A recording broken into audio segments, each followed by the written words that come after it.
My grandpa recently told me a story. It was about a night. He took his dog for a walk.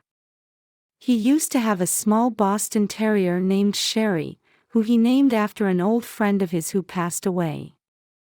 My grandpa lives like 2 hours from us on a farm, and there's not much that goes on there. He lives with his wife, Mary Ann, who he married like 15 years back.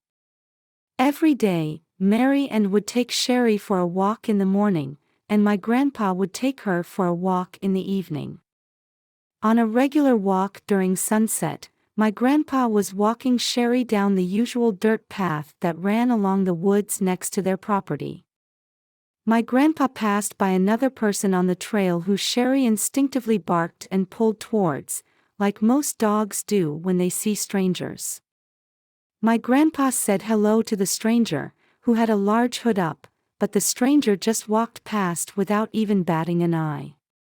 So, he and the dog kept walking. Sherry kept looking back every so often and barking. However, my grandpa was home to shush and yank at the leash to keep him walking. Eventually, my grandpa would turn around to look at what Sherry could be barking at. The stranger who passed him by a few minutes earlier was stalking him from behind a tree in the near distance.